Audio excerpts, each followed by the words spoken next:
Welcome to this week's Student Talk Back lunch panel discussion.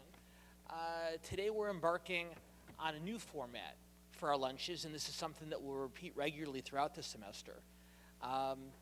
Today, rather than our usual panel, we're going to begin a series of conversations with the S.C. Dornsife, Carmen and Lewis Warshaw Chair in Practical Politics, Professor Bob Shrum. Many of you have had a chance to meet Professor Shrum over the course of his time here. But this semester, he's been good enough to adjust his schedule to be able to join us on a regular basis throughout the semester, and we're thrilled to have him here today. Today we're going to be talking, as I think all of you have heard, today we're going to be talking about Obama and the Republican Congress. Will this marriage work? And the general consensus, not to give away the discussion, is probably not. But we're going to talk about why that's the case. That's John Boehner right now begging to argue. Okay. No, actually, it's my doctor. I have to do it for 1 second. Okay. Yeah. Okay. In addition to Bob, we're really lucky today to have a second guest. And our guest is Jim Bognet, who's an old friend of mine. Jim's currently the managing director for JRB Strategies, but he served as a media consultant and senior advisor for the Romney for President campaign in 2012. He was the campaign manager for Steve Poizner when he ran for governor of California in 2010. And he was the policy director for Governor Arnold Schwarzenegger's re-election campaign in 2006. So you guys have all had a chance to get to know Bob over the course of his time here on campus. But we're really lucky that in addition to Bob, to have another terrific political mind here with us today. Please join us in welcoming both Bob Shrum and Jim Bognet.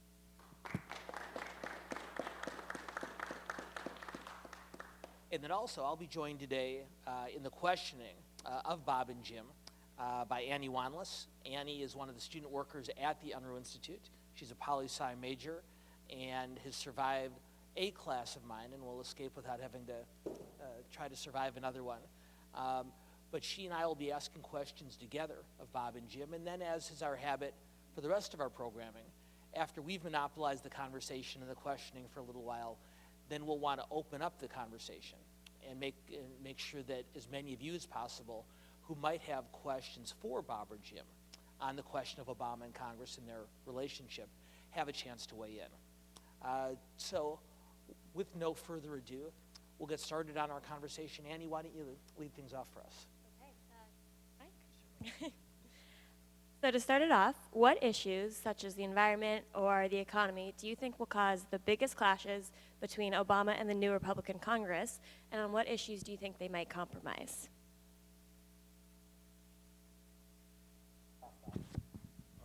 Obama would like to do a deal on trade and giving the president the authority to enter into a trade agreement that Congress has to vote up or down without amending it.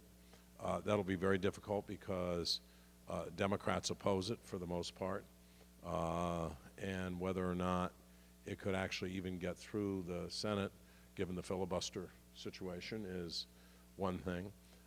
There will be, the president's budget is a non-starter.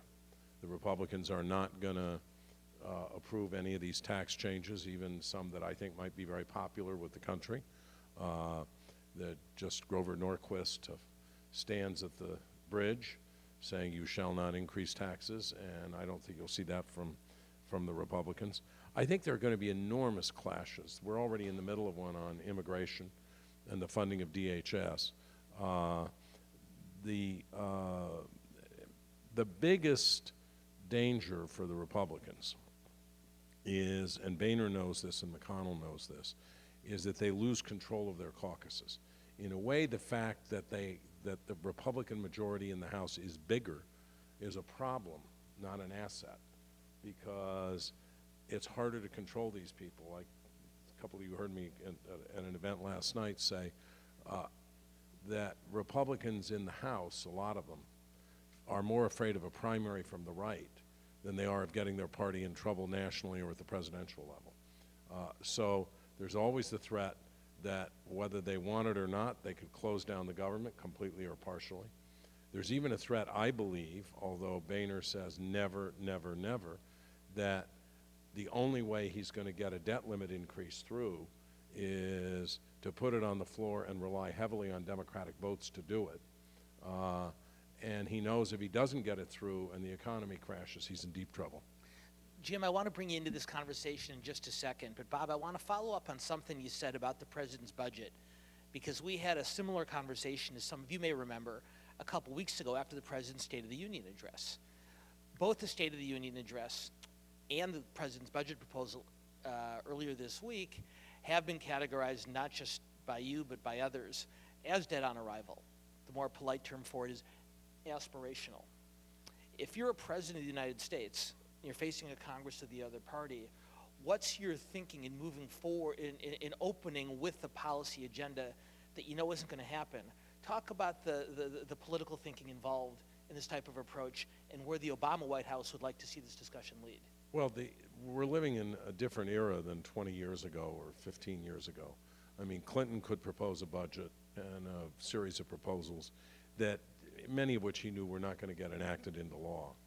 But then you could find some compromises, even with the Gingrich Congress, you know, on the Balanced Budget Act of 1997, on raising the minimum wage, on some trade issues, a number of things where stuff moved forward. Stuff moved forward under President H.W. Bush and under President Reagan, with Congress on the other side. I think that things are so polarized now, it's very, very difficult. And the administration's strategy is to see if they can find a couple of places where they can move. Trade, I've already cited. Tax reform might be another, but tax reform means two different things to Obama and to the Republicans. To do as much as he can by executive order and to lay a predicate for 2016, which is what I think is really going on now.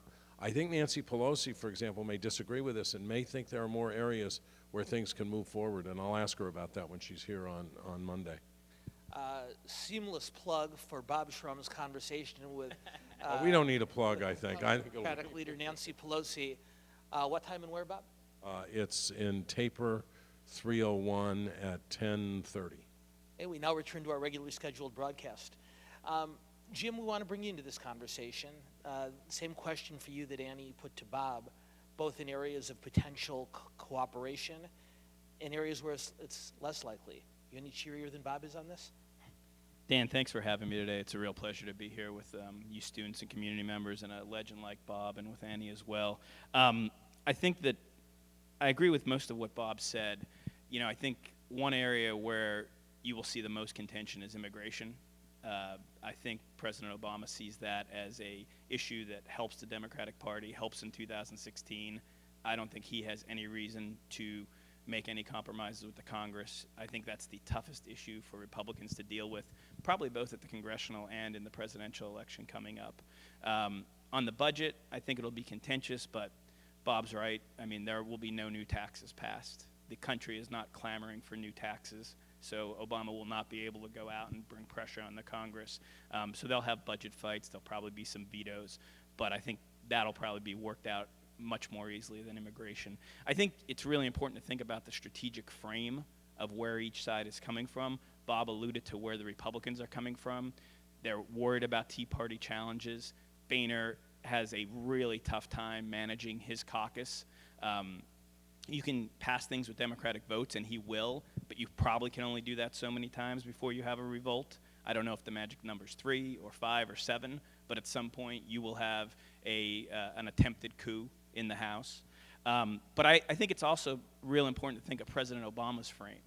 President Obama has made the choice, probably a wise political calculation, that he's in the legacy business. All presidents are in the last 2 years. He's not going to get his legacy from big deals with Congress. He's going to get his legacy from executive actions in the foreign policy arena, Cuba, maybe getting something done against ISIS in the Middle East. So he's really, I mean, his budget was a table setter for the 2016 presidential election. Look at these Republicans. They're not for the middle class. They don't want to help people. So I think it's really hard, except on trade, to see where they come together and make a deal. And just, it's amazing to me, and I'm not going to try to be overly partisan, but President Bill Clinton was impeached by a Republican Congress. Nixon had Watergate to deal with, and they both had more outreach to Congress to try to get things done, try to meet somewhere in the middle in their last term than Obama's doing in this term. Okay, so quick follow-up, Jim, and then we'll come back to Bob for the next round. What I hear you both saying, or what I hear you saying more specifically, Jim, is that Barack Obama knows he's not going to get anything through Congress anyway, so he's not going to try all that hard. The base of the Republican Party isn't willing to make the ideological compromises to come to agreement with him, so they're not going to try that hard. Which means that, as near as I can tell, John Boehner and Mitch McConnell are going to have an awfully lonely 2 years trying to find something to get done to lay the groundwork for a Republican presidential campaign. Do they have any prospect for success? You know, I think in order to get things done, both sides need to be willing to get out of their comfort zone. Obama's shown no willingness to get outside his comfort zone. Boehner, every time he gets outside of his comfort zone, he's this close to getting overthrown as Speaker. McConnell's really the wild card. If there is deals to be made, it's probably going to be made by McConnell in the middle, probably with Vice President Biden. If you look at all the big deals that have been made, both after the 2010 election and after the 2012 election, it was Biden and McConnell working together. I'd say it's a 20% chance, but except for trade, it's really hard to see anything getting done. Thank you. So as Obama mentioned in the State of the Union, he no longer has another election coming up. So you've touched on this a little bit, both of you, but how do you think this might have an impact on how he conducts policy for the remainder of his term, and how might his actions affect the 2016 elections? Well, first of all, I think he may not have another election coming up that he's going to personally run in. But if 2016 goes the wrong way, then a lot of what he's done is going to get undone. And he's very conscious of that. I think he cares very deeply about 2016. He hasn't been a terrific guy at going out and fighting in midterms in 2010 or 2014, although you can't blame 2014 on him, because there were people like Mark Pryor saying, oh, just be quiet and go away, and people will think I'm an Arkansas Democrat and reelect me, and he lost by 20 points. He is, I think, sent a lot of signals already that he thinks Hillary Clinton's going to be the nominee. I think that you're exactly right, that this budget was in some ways a table setter for 2016, helping to set an agenda where I think Hillary will focus on opportunity for the middle class, for people who've been left behind, student loans reform. I mean, there are a whole series of issues that fit into that. But I think the other, and this is completely right, I said he was going to rely on executive orders. He is going to rely on them because he can do some big things with them, number one. And number two, he is really going to try in foreign policy to achieve 2 or 3 big things. One is an agreement with Iran. 2 is to complete this Cuban process, which I don't want to be partisan, but I strongly favor, having been to Cuba several times over a period of years and having concluded that our Cuban policy is the greatest long-term failure in the history of American diplomacy. You try something for almost 60 years, it doesn't work, you probably ought to try something else. So he's going to do that, and I think ISIS is actually a big test for him, or ISIL as he prefers to call it, because he doesn't want to concede their estate. I think that he got a lot of help, as painful and terrible and horrific as it was, with what happened to that Jordanian pilot yesterday, because a lot of folks in the Arab world, and particularly Jordan, for example, were saying, why are we in the middle of this?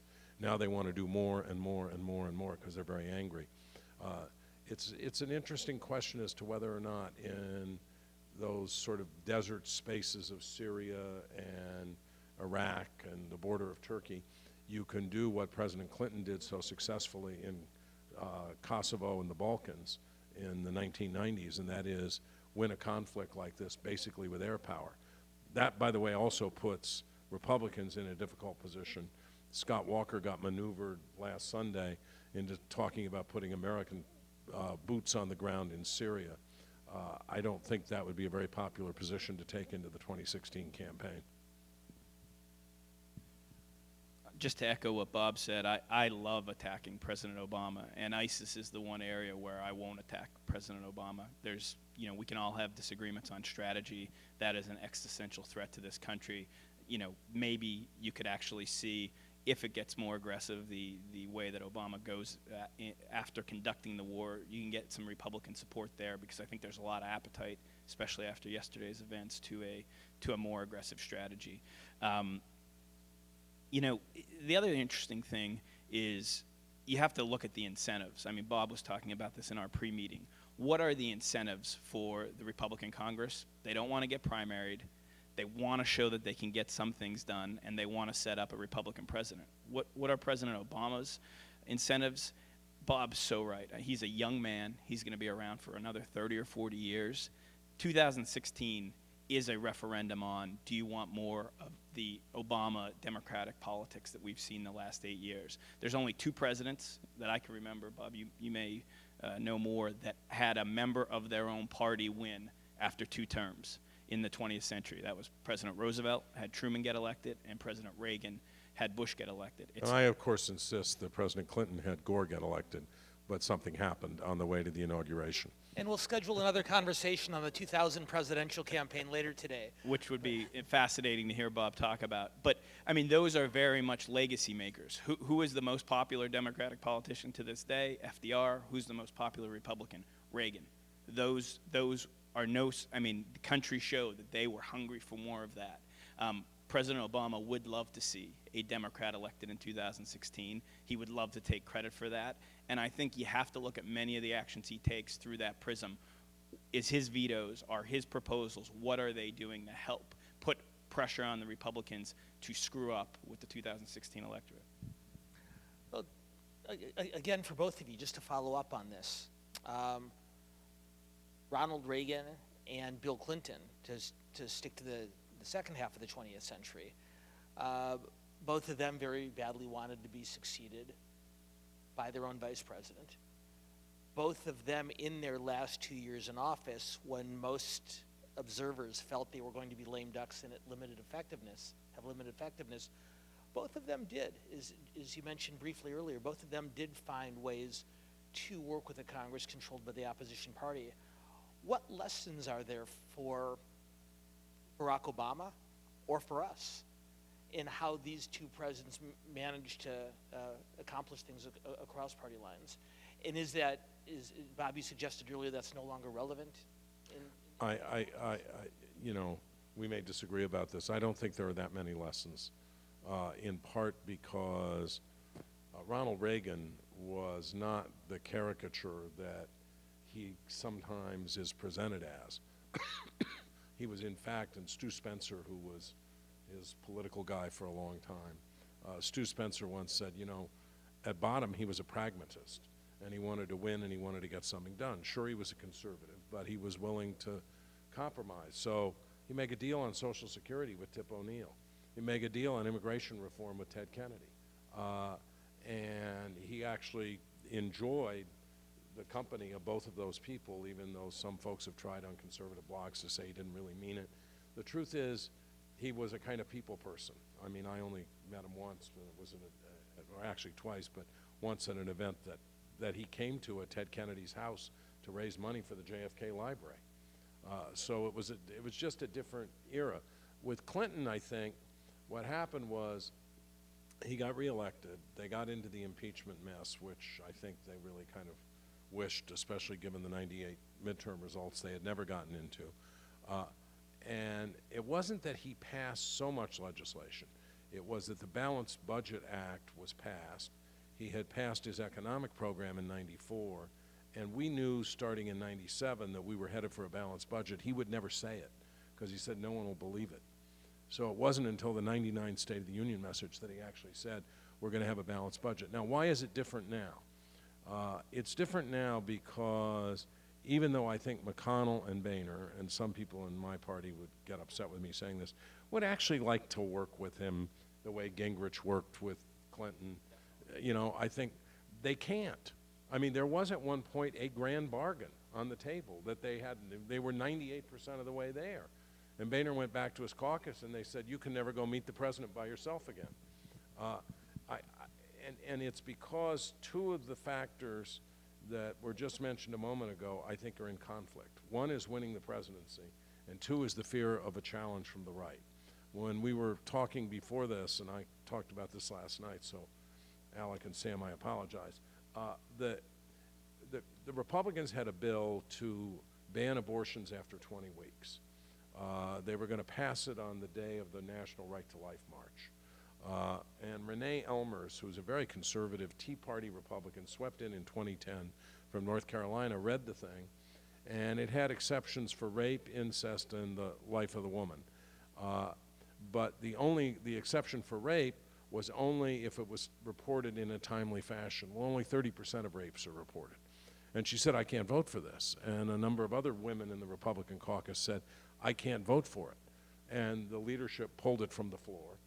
There was a huge outcry from the Right to Life community, and Renee Elmers now has a primary challenge from the right in North Carolina, you know, just a month into her new term.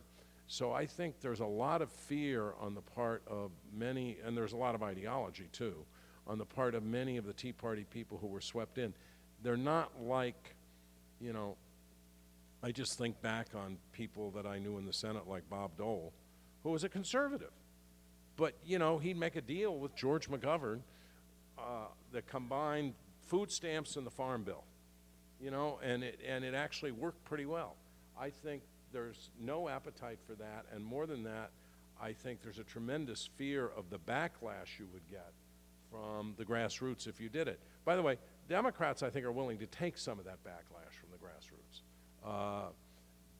And I think Boehner would like to, and I think McConnell would like to. They do want to get something done. I just think it's tough. Can I follow that up? I don't disagree with anything Bob said, but putting on my Republican hat and looking at Obama, the last two Democratic presidents before him, Bill Clinton was a new Democrat. He liked operating in the middle. Jimmy Carter, I think more progressive than that, but still a Southern Democrat, knew what Southern Democrats were like. He was right about Reagan. Reagan signed a big tax increase in California. He signed a pro-abortion law in California, and he also signed a tax increase while he was president after the original. After the original 81 budget tax cuts, he signed bills raising taxes. I think Obama is the most progressive president we've ever had, and he doesn't want to make any deals. He did 4 years ago try to make a deal, but I think he's made a decision that I don't want to meet halfway. There's a million places, if I or Bob was advising him, they can make a deal on the Keystone Pipeline tomorrow. He wants to have more infrastructure spending. Let's make a deal on Keystone. We'll let Keystone through in exchange for $100 billion of new road spending. There are places he can make deals. He has no interest in making deals on fiscal, on environmental matters. I mean, there are places where he could get Democrat votes on energy policy that he's not willing to go.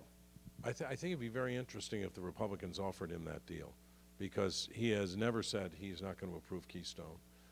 The biggest fly in the ointment now is the EPA's new submission to the State Department saying that with the falling price of oil, this will actually massively increase carbon pollution. I think he would like to approve the Keystone Pipeline, in part because of our relations with Canada. And I also think that on things like fracking, the president is by no means extreme. He'd like to set standards, but he's been asked whether he would be for a national ban. He said no. But it'd be great to see if somebody offered the deal. But it's interesting, Bob, you say offer the deal, but if John Boehner offered a deal, he'd probably get voted out as Speaker. The president can't get voted out.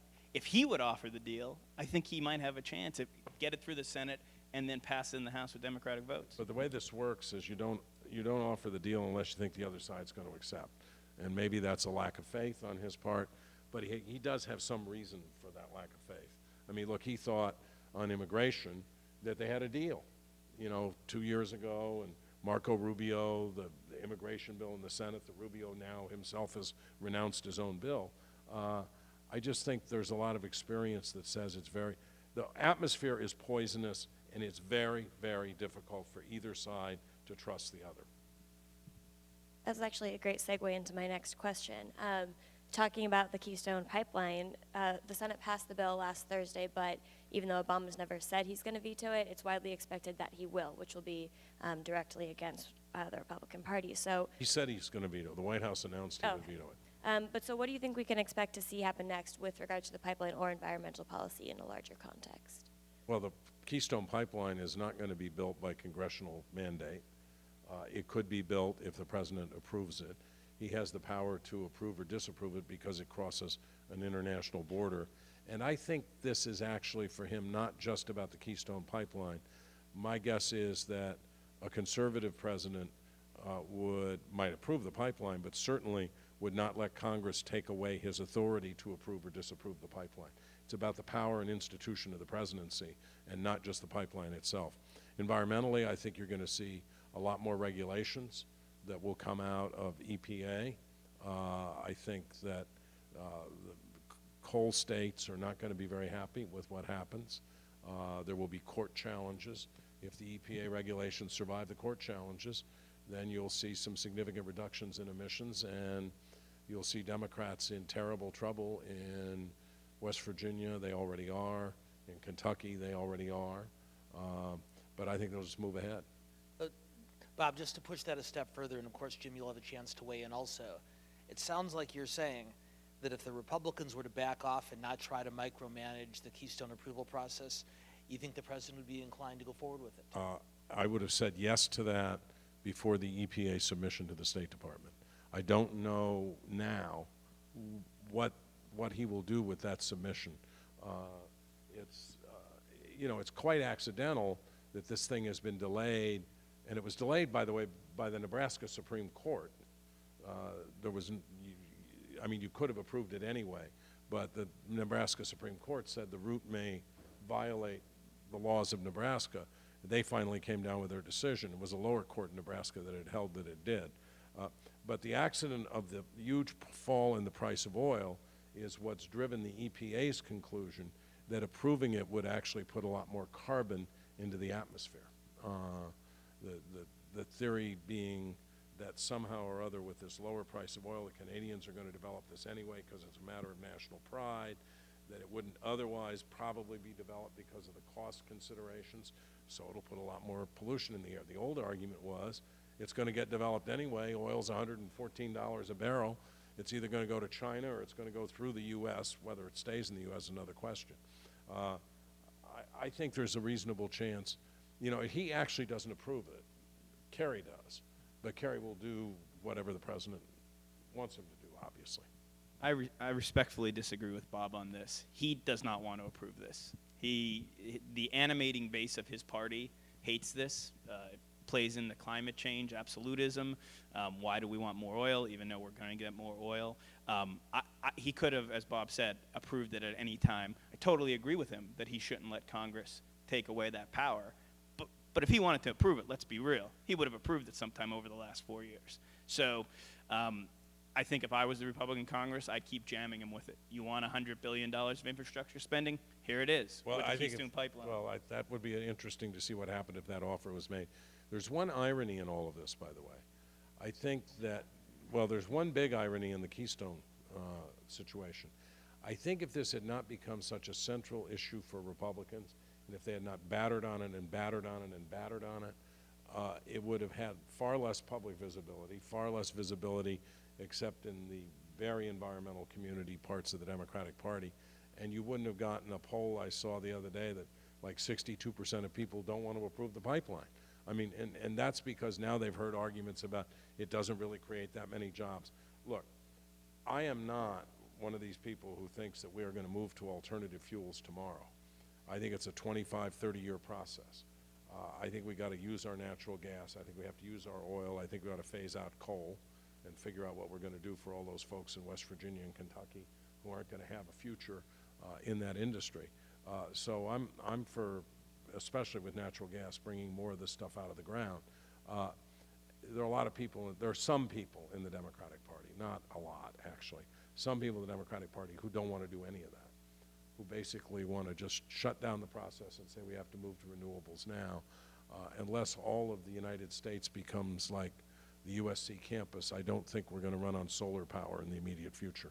Well, the prospect of the rest of the United States becoming like the USC campus is a noble goal, but probably not one that's going to be achieved in the next 25 to 30 years either. I would agree with you. But you raise a really interesting point, and we want to come to your guys' questions in just a minute. But Bob, I want to follow up on this with you and also with you, Jim. What I heard you saying, Bob, about the Republican approach on Keystone, and I'm going to paraphrase here, is that it's a lot easier to come to a quiet agreement than a loud one. In other words, if neither side raises the volume on something, it's easy to find that common ground that if one side or the other or both are screaming and yelling about it. And so my question to you, is that the president's approach? You guys both mentioned the possibility of expanded trade to the Pacific Rim as a potential area of agreement between the president and Congress. Is that the Obama White House's strategy here to keep the volume a little bit lower so it doesn't get so contentious? I'll do that, yes. Yes, they would love to keep the volume very low on the trade issue. 100% yes. I mean, the template, if you were looking at it from just a strategic standpoint to get deals through Congress, is for Obama to go to McConnell and Reid, cut a deal in the Senate, cut a prepackaged deal. Reid can still bring along enough Democrats, McConnell can bring along enough Republicans, have it voted through the Senate, and then send it to the House. You mean like the immigration reform? Well, immigration is toxic. Yeah. You're not going to, I mean, that was a fantasy. Cooked up in Washington, never going to sell in Republican primary. Never, ever, ever. But I hope you would agree with me. You could cut a deal on Keystone, or you can cut a deal on trade in the Senate and get it through the House. I think you could. When you say never, never, never on immigration, I keep thinking of Karl Rove's observation that Republicans cannot win the presidency without about 40% of the Hispanic vote. And that's the real dilemma here for, you know, I would bet money that if you could get Boehner in his office and close the doors and nobody was using a cell phone, and you said to him, what do you think about immigration reform? He'd say, I wish it was done, gone, finished, and off the table. And I think he would say the same thing, by the way, about marriage equality. I agree with Bob on immigration. The problem is, if Boehner said that, he'd be walking alone with no followers, Right. because the rest of his team would be sitting there saying, is he crazy? It Well, won't he'd happen. get people like Kevin McCarthy and those guys would go with him, but Maybe. But I bet he'd get less than 1/3 of his yes, caucus. absolutely. Since we've come to immigration, I'm going to play moderator's prerogative and weigh in with one last question before we open it up, and it is on immigration. First to Jim and then to Bob. Jim, last summer, Congressman Diaz-Balart, a Republican from Florida, proposed an immigration legalization bill. It did not allow for a pathway to citizenship, like the bill that had passed out of the Senate and like President Obama and Bush had supported, but it provided a permanent legal status for a large number of the people in the country currently without documentation. A week later, Eric Cantor lost his primary, and that gets to your point, and that was the end of that. Can Republicans pass an immigration bill with permanent legal status without a pathway to citizenship? And then for Bob, when the time comes, if that bill comes to Barack Obama, does he sign it, even if it doesn't go as far as he'd like it to? Let me tell, just as a quick prelude to that. In 2009, I was at an RGA event in Sun Valley. Republican Governors Association. And a guy named Jeb Bush was the keynote speaker. And I was in my first campaign manager job, but I've never been a shrinking violet. So after he gave a speech saying that we have to be more moderate, more friendly on immigration, I stood up and said, you know, that sounds great, Jeb. You haven't run for office in 9 years. Let me tell you what it's like in California fighting a primary out where I was ripping Meg Whitman's face off on immigration.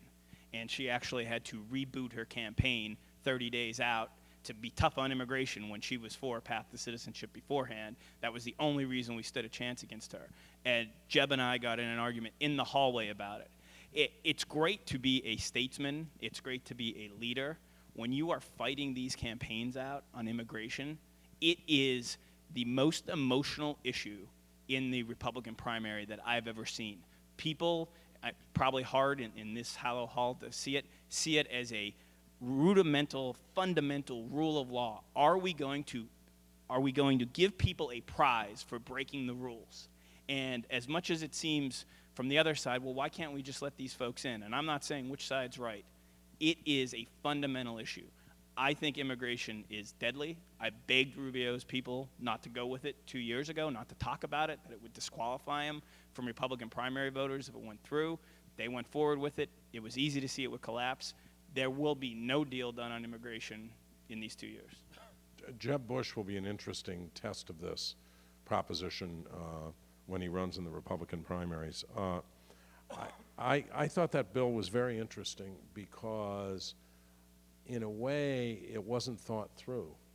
It would create a second class of Americans, a kind of apartheid in America that I think would anger the Hispanic community every bit as much as the present situation.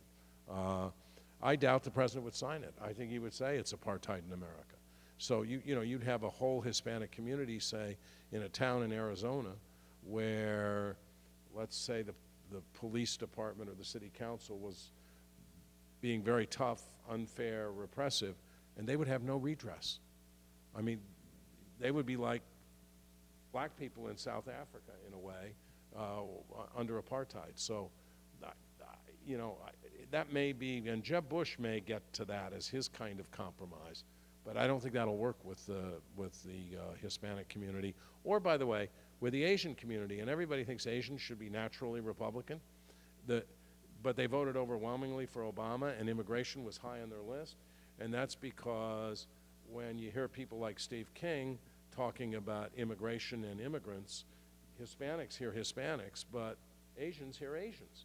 And of course, the other demographic group is, I think you know, Bob, that has very, very strong feelings on this issue. In addition to Hispanic Americans, in addition to Asian Americans, are young Americans. What our USC Dornsife LA Times poll has shown over the last few years is young Californians, age 18 to 25, regardless of ethnic status, overwhelmingly support broad-based immigration reform, not just young Hispanics and young Asian Americans, but young Caucasians in overwhelming numbers, simply because they've grown up in a different type of society, in a different type of community than their parents and grandparents did, which I think argues your point even a step further. Can I say one more quick thing on that? This may be one of those Nixon going to China type things where immigration deal can only get done, as counterintuitive as this is, with a Republican president. With a Republican president saying to Republican members of Congress, I know this is a tough vote for you, but we have to take this vote to get this off the table going forward. I'm not saying that will happen, but that may be the only way it happens, because with a Republican Congress and a Democratic president, it's just a natural tension. Or alternatively, you could see Republicans lose another couple of presidential elections, and then there might be a Bill Clinton moment in the Republican Party where people say we have to change on some of these things, we have to adapt. Anything's possible, but I've lost so many races already. I hope that's not true. And the good news is we'll be back here. We're back here next week, of course, for another policy discussion. We'll talk more about that at the conclusion of today's program. But 2 weeks from today, we will be doing a program right here at the same time on the 2016 presidential election, and can certainly use this part of the discussion as a jumping-off point for that. That said, for the rest of today's program, we want to broaden the conversation. Instead of just me and Annie asking questions, we want to give as many of you as possible a chance to weigh in as well. And again, I think many of you have heard me say this before, but just 2 reminders before we begin calling on you, and we'll ask that you raise your hands. Number 1, when we do call on you, tell us who you are so we know who's joining in the conversation. And second, in particular, if you're going to ask a question of someone with whom you disagree, we ask that you show that person the same regard and the same respect that you'd want him or her to show you if they were questioning you. So, questions from you guys, for Bob or Jim or both? Question? Yes, all the way in the back. And your name is? Ronald?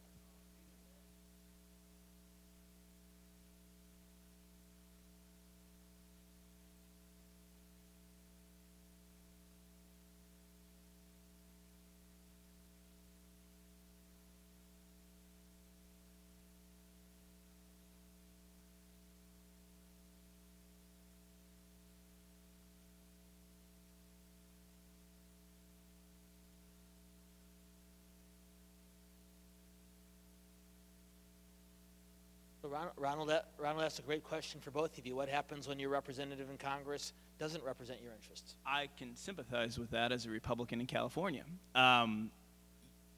Listen, there's always going to be representatives and leaders we don't agree with. I think in 2015, we are at a unique point in history. Everybody can have a voice. You can get on a blog and start blogging. A guy named Instapundit 15 years ago started blogging after September 11th. He's now one of the top 10 bloggers in the country. You can go out there and organize. I I shouldn't assume this, but if you're of a different party than Ms. Bass, we would love to recruit you and sign you up if you're in my party to run against her. It's not easy to find people who want to do that. You have a unique opportunity. I mean, I love to say this when I talk to students. From the outside looking in, it seems like, oh, we can't have any effect. I can't have any influence. I'm just one lonely person. Politics and policy is a noble calling. I showed up on the Schwarzenegger front doorstep without a connection in the world and agreed to go get food for people with a law degree just to get a chance to get in the door. You can affect things. You can change things. The way that you can't is if you sit on your hands and do nothing and just bitch and moan. Get involved. Do letters to the editor. Campaigns are the cheapest organizations in the world. We love nothing more than free labor. A guy named Dan Schnur called me up 5 years ago when I was Poizner's campaign manager and said, I have this kid, Josh Sharp. You should interview him. He's a good guy. He's at USC this year. He came up and worked for me on the Poizner campaign. He was so good, instead of paying him nothing, I had to start paying him $3,000 a month. And then I gave him another raise to $4,000 a month. And he was supposed to come back here for a scholarship to go to graduate school in the fall. And he came in my office his last day and said, I can't go back to school. I love doing this too much. He's on his way to being the Bob Shrum of the Republican Party. He's a media consultant in D.C. now, 5 years later. There are things you can do to get involved. Don't give in to the apathy, the cynicism that I can't have an effect, you can't have an effect, but you got to get out there and do something. And before Bob weighs in also, now is an appropriate reminder that in the Unruh Institute of Politics, even though the drop ad period is over, we're still signing students up for internships on campaigns, in government, and in issue advocacy organizations throughout Los Angeles. So if you're interested in an internship, come to our offices in VKC 263, and Jody or Tanya or Alyssa will be more than happy to help you. Bob, same question to you. If you disagree with Karen Bass in this community, if you live in Southern Orange County and don't agree with Dana Rohrabacher, what else do you do? You can vote against them. It will prove unavailing in both of those cases. You have a more encouraging Karen answer? Bass will win. Dana Rohrabacher will win. We have this country. We talk about polarization in a partisan way, but we are polarized geographically as well. If you take the East Coast down to probably Virginia at this point, you take the whole West Coast, and you take a cluster of the Midwest, that's all Democratic. Florida, you're not sure about. Ohio, you're not sure about. That's all Democratic. And you take all these other places, the South and other places in the Mountain West, that's all Republican. Nevada and maybe trending in New Mexico has been, but Nevada may be trending to join the coast, even though it doesn't have a coastline.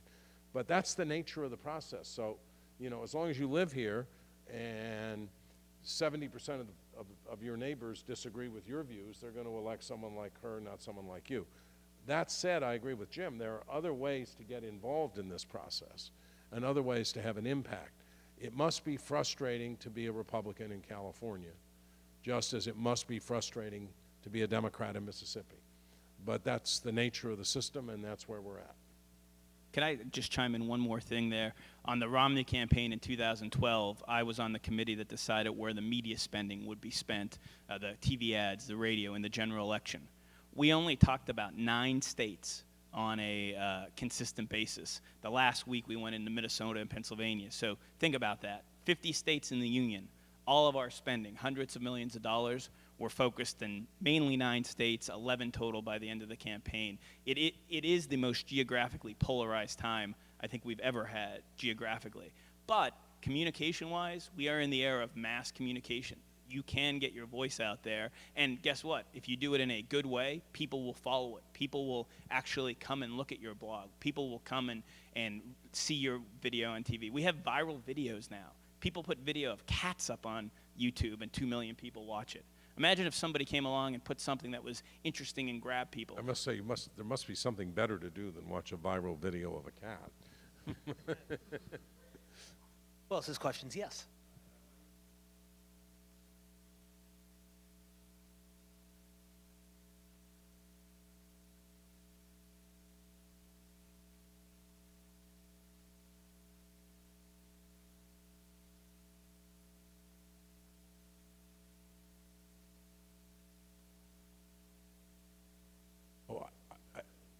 Oh, I thought I said that.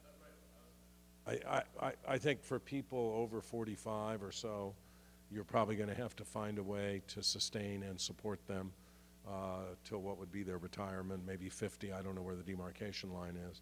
And you're going to have a very conscious effort to bring in new industries, new occupations, and to train people. I mean, part of putting aside the President's Community College for All proposal, which has some controversy associated with it, particularly how it's financed, community colleges need to play a very critical role in manpower training.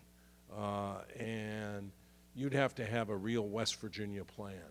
You know, we haven't had a plan for Appalachia since JFK in the early 60s. And basically the economy there has just bumped along, and it's relied on coal. And coal, the Chinese are going to begin to phase out coal.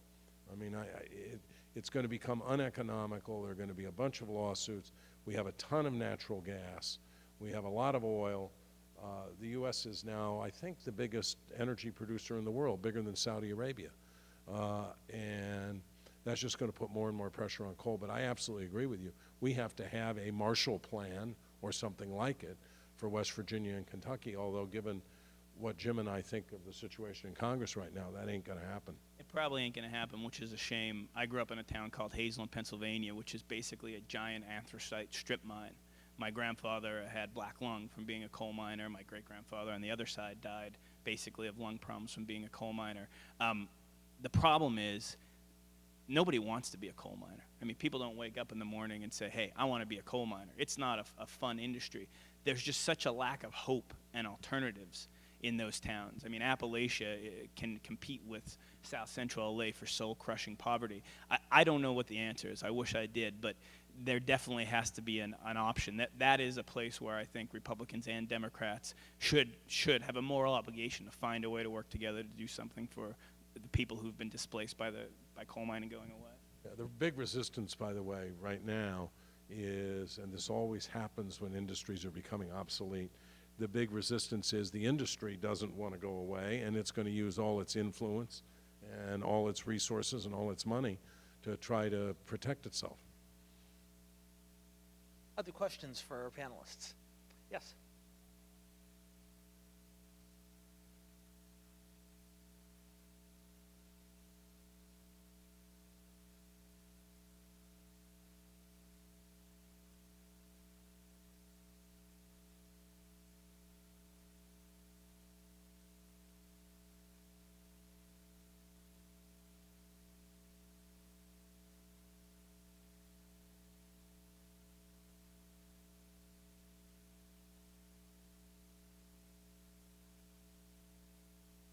Are you referring to on the state level, or are you referring to in D.C.? Right.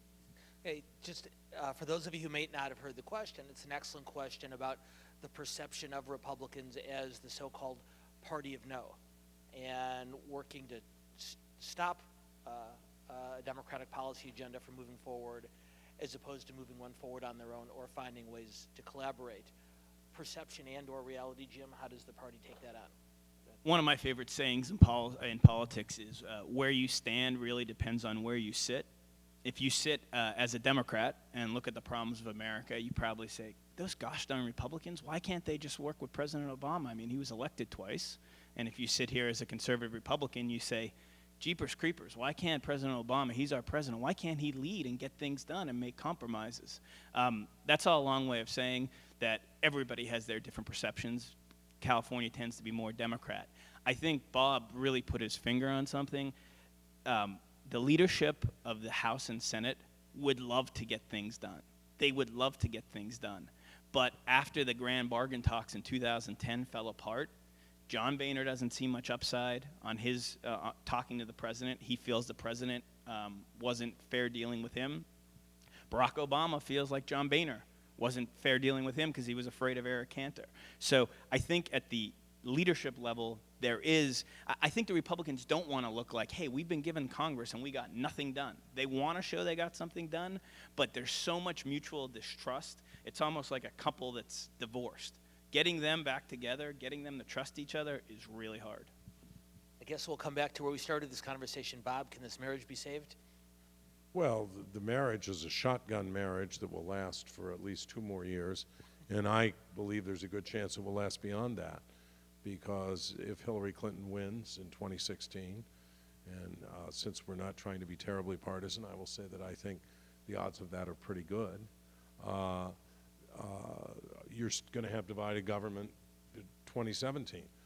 The Democrats could get the Senate back, but it's very, very hard to get the House back before 2022. And to do that, Democrats are going to have to invest very heavily in a major effort to retool the way they conduct midterm elections.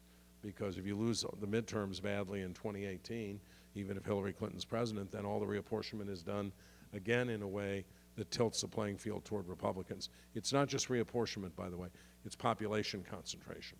Democrats tend to live in big cities and Democratic congressional districts like the one you live in and Karen Bass represents. You know, she gets what, 70, 75, 80% of the vote. And Republicans have the advantage of a more dispersed population. I agree with what Bob said there. I think the most interesting question in politics today, if you all are looking for a thesis subject to do, is what is more likely to change sooner? What a presidential demographic electorate looks like, or what a midterm electorate looks like. It's very popular. You know, in 2004, Karl Rove was saying we were going to have a permanent Republican majority. A lot of conventional wisdom nowadays is, hey, demographics, man. Republicans can't win a presidential election, not with the way they're doing with Hispanics, African Americans, Asian Americans. But here's a thought experiment. Would Joe Biden in 2008 and 2012 have gotten the same electorate out that Barack Obama did, and how much would it be different? Romney, we got our butts kicked in Cleveland. We got our butts kicked all in inner cities all over the country. Turnout was way above what we modeled it to be. Does that still happen with Hillary Clinton or with, Biden, whoever's going to be the 2016 nominee, probably Clinton? Does that electorate look demographically different than the one in 2012? Do the Democratic trends start to peel back, or does it continue to go forward? You don't see those as rhetorical questions, do you, Bob? I think that Republicans could win the presidency if the Democratic candidate proved to be very deficient. If the economy goes south before 2016, then which I think looks like it's going in the opposite direction, or if the Romney expectations about who was going to vote in 2012 proved to be true. My guess is that, and we'll wait and see, my guess is that Hillary Clinton will do very well at turning out voters, that Hispanics in particular, who, by the way, overwhelmingly voted for her, not Barack Obama, in the 2008 primaries. I think they will turn out. I think women will turn out. I think younger people will turn out. The one meme that I can't stand is she's old. You know, I mean, and I love this coming from the party of Ronald Reagan, who was the oldest president ever elected, and who seemed like a fresh new voice at the time. She's going to have, her burden is to run not as a candidate who just talks about the past or a candidate of nostalgia. She has to give people some sense of excitement and vision about the future. That's one reason I think they're taking a while to get into this thing. Okay, we will fit in one last question with a couple of short answers. And you are?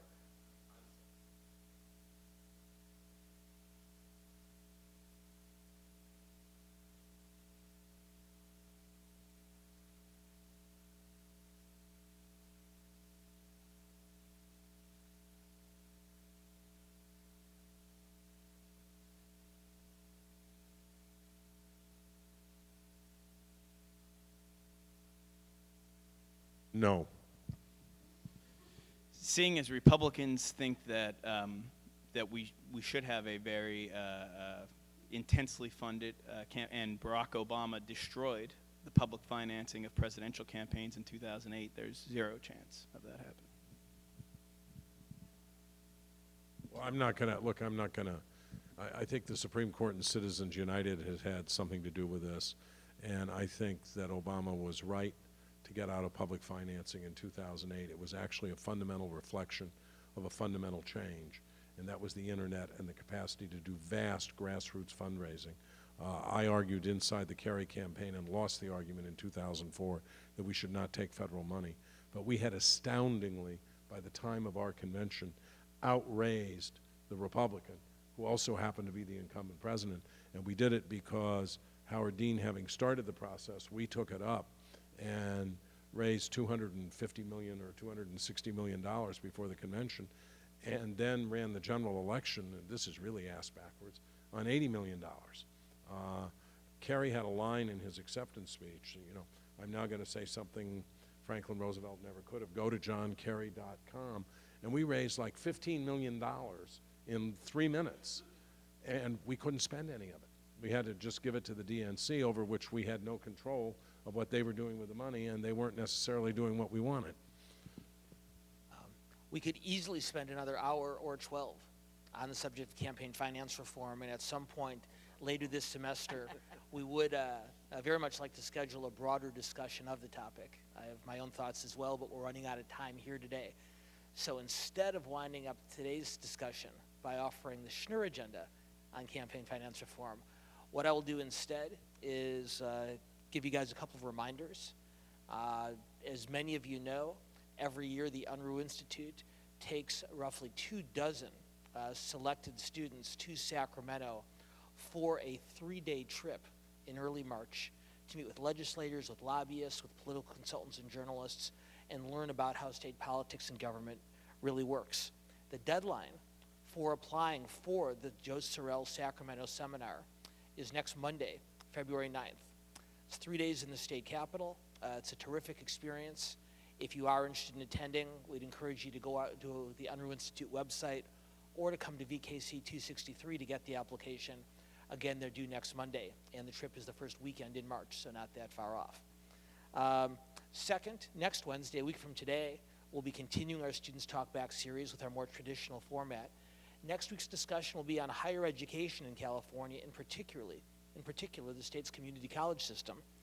And then third, and certainly not least, tonight we'll be hosting, along with our friends at the Political Student Assembly, our first political roundtable discussion of the year.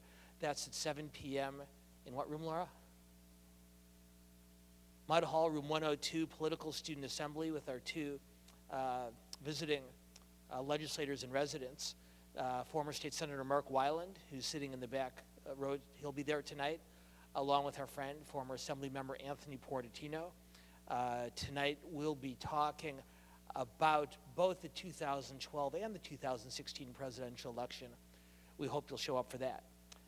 Finally, let's thank, in a moment we'll thank our panelists, but first let's thank the team from the Unruh Institute, who has always put on these programs so effectively for the rest of us. So let's thank Jody, let's thank Tanya, let's thank Alyssa, and let's thank especially Laura Hill for the great work they did in putting today's program on. Thank you guys very, very much. Thanks to my co-moderator, Annie Wanless, and to our two guests, Jim Bognet and Bob Schrum. You guys are terrific. We really appreciate it. We'll look forward to seeing all the rest of you either tonight or a week from today. Thanks very much.